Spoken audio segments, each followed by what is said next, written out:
वजह से हम नोएडा के ऐसे प्राचीन मंदिर में आए हैं और उसके बारे में बताएंगे आपको, जहाँ पर सदियों से ही लोग साधना के लिए आते रहे हैं। हम बात कर रहे हैं सेक्टर 100 के बोड़ा महादेव मंदिर की, जहाँ का इतिहास बहुत प्राचीन है। मान्यता है कि यहाँ सबसे पहले कुबेर जी ने तपस्या की थी और ये तपोभूमि कहलाई। उसके बाद यहाँ बहुत सारे ऋषि मुनियों ने तपस्या की और आज यह स्थान तपोभूमि के नाम से प्रचलित है।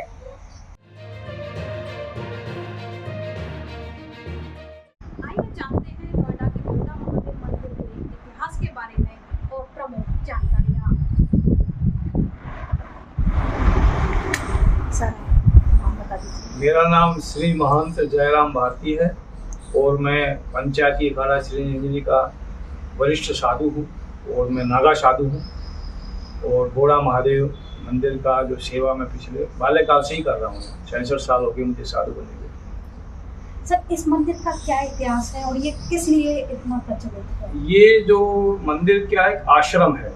यहाँ साधु संत जो है आदिकाल से सृष्टि के प्रारंभ से यहाँ साधनाएं करती है। साधना स्थल ये मूर्त है और यहाँ पर जो है कुबेर जी ने साधना करके देवत्व को प्राप्त किया था। फिर कालांतर में परशुराम जी भी यहाँ आए, उन्होंने भी साधनाएं की, यहाँ तपस्याएं की। मूलतः ये साधुओं की तपस्थली है। और जब सृष्टि का प्रारंभ हुआ, रावण के जो पिताजी थे वो ऋषि विश्रवा थे, विश्रवा के पिताजी पुलस्त्य थे, पुलस्त्य के पिताजी ब्रह्मा जी थे। यानी सृष्टि के प्रारंभ करता ब्रह्मा जी के समय से ये स्थान है। यानी इसको कम से कम 21 से 22 लाख वर्ष हो गया। इतना प्राचीन ये स्थान है और साधना स्थली है यहाँ। हमने देखा बाकी मंदिरों में जहाँ लोग आते ही घंटा बजाते हैं, यहाँ के मंदिर में घंटे बंधे हुए हैं। उसका कारण ये है कि यहाँ पर जो ऋषि मुनि हैं उनकी आत्माएं अब भी हैं यहाँ, वो विराजमान और साधनाएं करती हैं। तो यहाँ प्रातःकाल जब भगवान की आरती होती है तब घंटे बजते हैं और सायंकाल जब भगवान की आरती होती है तब घंटे, बाकी समय घंटे नहीं बजते। घंटे बजते हैं तो उनकी साधनाओं में विघ्न होता है। इसलिए बिल्कुल मौन और शांत क्षेत्र है ये। यहाँ कोई आदमी किसी प्रकार की आवाज ना करे। अच्छा, सावन की शिवरात्रि को लेकर मंदिर में क्या तैयारियां चल रही हैं? सावन की तैयारियों में ये कि देखो, सावन जो है हमारे यहाँ भारतवर्ष में महीने जो है 4 प्रकार से प्रारंभ होते हैं। एक होता है संक्रांति, सूर्य संक्रांति से। सूर्य संक्रांति परसों थी, परसों से ही सावन प्रारंभ हो गया बोलते हैं। फिर बाद में कुछ लोग अमावस्या से संक्रांति जो है मास शुरू करते हैं, कुछ लोग पूर्णिमा से करते हैं। तो हमारे यहाँ पूर्णिमा से मास शुरू होता है। तो 22 तारीख को 21 को गुरु पूर्णिमा है और 22 तारीख से सावन शुरू है। लेकिन हमारा जो वेदोक्त रीति से जो सावन शुरू होता है वो सूर्य संक्रांति से, जो 2 दिन पहले शुरू हो गया। तो हमारे यहाँ जो है गोमुख से आकर गंगाजल भी चढ़ गया है और आज भी जो है आप देखेंगे बाहर भगवान शिव का नमक चमक से रुद्राभिषेक हो रहा। तो प्रतिदिन यहाँ रुद्राभिषेक होता है, प्रतिदिन यहाँ दुर्गा सप्तशती का पाठ होता है और हाँ, अष्टमी पूर्णिमा को यहाँ यज्ञ होता है। तो धार्मिक क्रियाएं जो है मतलब हमेशा अवरत चलती रहती है।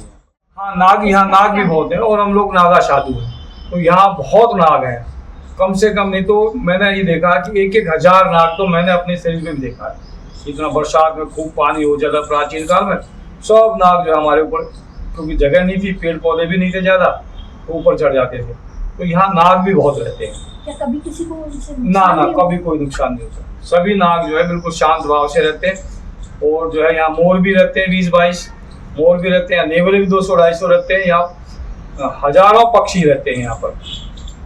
कबूला है, कबूतर है, कौला है। के अलावा मंदिर में और किस की सभी यहाँ 45 देवी देवताओं की प्रतिमा है। 40 और 5 45 और 2 महाविद्याएं यहाँ विराजमान है। जो है बगलामुखी माता का यहाँ स्थान है, जिसको हम लोग ब्रह्म विद्या बोलते हैं, और श्री विद्या, मतलब जो 10 महाविद्याएं होती है ना, वो एक प्रकार से बहुत जैसे परमाणु बम आप जिसको बोलेंगे, इस टाइप की 2 महाविद्याएं यहाँ विराजमान है। बाकी भगवान शिव हैं और माँ पार्वती के साथ जो है कुबेर, गणेश जी, नंदी जी, राधा कृष्ण, हनुमान जी, ऐसे प्रकार के 45 जो है यहाँ देवी देवता विराजमान। तो यही संदेश देना चाहेंगे सब लोग जो है अपने जो आचरण है वो अच्छे शुद्ध पवित्र बना के रखें और आकर भगवान की सेवा करें, आराधना करें। ये आता है आपको, इसमें ये जो भगवान शिव है इच्छापूर्ण महादेव है। मैं भी कालांतर में जहाँ जरासंध जो है ने अपना किला बनाया था, वहाँ एक जो है पक्षी विहार पाटन, वहाँ गया था। तो वहाँ ऐसा एक मंदिर है कि जो अपने आलिंगन करते हैं, तो कहते हैं जो अपने माता पिता का सच्चा भक्त होगा, माता पिता का सच्चा पुत्र होगा, सच्ची संतान होगी, वही उसके आगोश में भगवान आएंगे। बाकी नहीं आएंगे। तो हम भी बड़े घबराए हुए थे कि पता नहीं आएंगे कि नहीं आएंगे। वहाँ देखा तो हमको छोटा सा लगा, हमारे तो खूब आ गए। तो फिर हमने उसी आधार पर अपना चिंतन और विचार करके ये शिवलिंग मेरे द्वारा स्थापित है। कोई आदमी आएगा तो उसके आगोश में नहीं आएगा, लेकिन हम उसको बता देंगे युक्ति से मुक्ति के स्वरूप में, और तुरंत आगोश में आ जाएगा। तो ये इच्छापूर्ण महादेव है। ये करीबन 5 फुट के हैं ऊपर जो दिख रहे हैं, बाकी 2 फुट नीचे है, तो 7 फुट हुआ। 10 वर्ष जो है हिमालय में कुछ साधना कर रहा था, तो वो धूनी खराब हो गई, किसी ने ध्यान नहीं दिया। तो ये धूनी जो है 24 घंटे अखंड इसमें अग्नि जलती रहेगी, और यहाँ जो साधु आएंगे हिमालय से, वो यहाँ आके साधनाएँ करेंगे और झाड़ा लगाएंगे, लोगों को भभूत देंगे। उसके लिए फिर से निर्माण हो रहा है, नवनिर्माण हो रहा है, पुनर्निर्माण कहीं से आप। हाँ,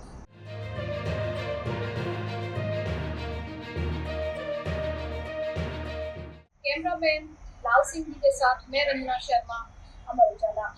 अगर आप ये वीडियो YouTube पर देख रहे हैं तो हमारे चैनल को सब्सक्राइब करें और बेल आइकन को दबाना ना भूलें। अगर आप Facebook पर ये वीडियो देख रहे हैं तो हमारे पेज को लाइक करें।